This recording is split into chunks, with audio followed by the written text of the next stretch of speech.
قد جاء مهديكم وظهرت آية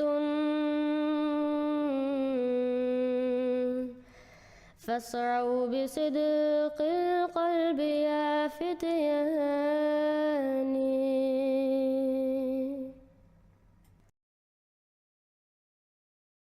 برپا کرنے کے لیے ضروری ہے کہ ایک بہت بڑی تعداد موجود ہو، اور کیا آپ سمجھتے ہیں کہ اس کے لیے ڈفرینٹ اسکول آف تھاٹ سے تعلق رکھنے والے علماء اکٹھے ہو کے یکجان ہو کر محنت کر سکتے ہیں؟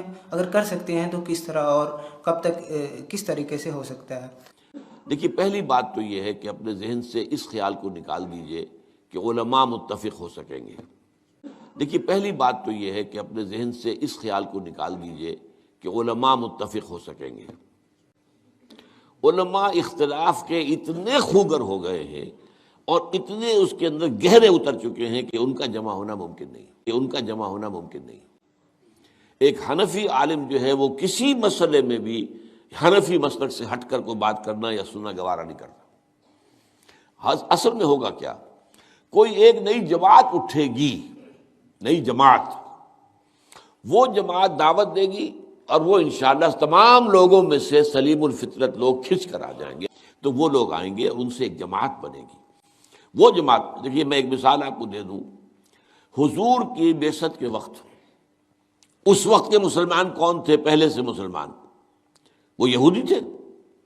ان کے پاس کتاب تھی، شریعت تھی، تورات تھی، علماء تھے. اور یہودی علماء حضور کو ایسے پہچانتے تھے جیسے اپنے بیٹوں کو پہچانتے ہو. انہیں معلوم تھا، ان کے ہاں تو پیشین گوئیاں لکھی ہوئی موجود تھی. وہ منتظر تھے، نبی آخری زمان کے منتظر تھے. لیکن یہ کہ انہوں نے حضور کو نہیں مانا. لن ترضى عنك اليهود ولا النصارى حتى تتبع ملتهم.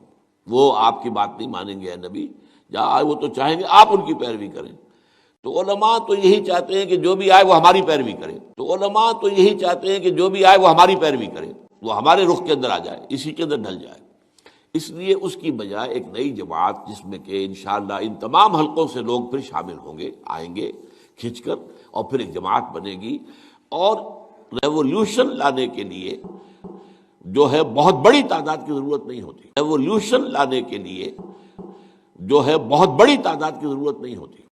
اشہد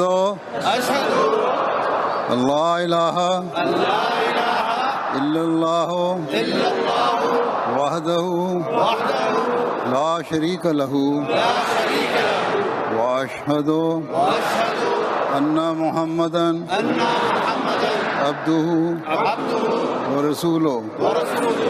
اشہد اللہ الہ الا اللہ وحدہ لا شریک لہ واشہد ان محمدا عبدہ ورسولہ.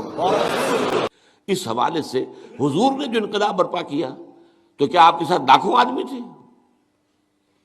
آخری دم تک بھی چند ہزار صحابہ تھے نا، ورنہ جب آپ نے پروسیس شروع کیا ہے تو کتنے تھے آپ کے ساتھ آدمی؟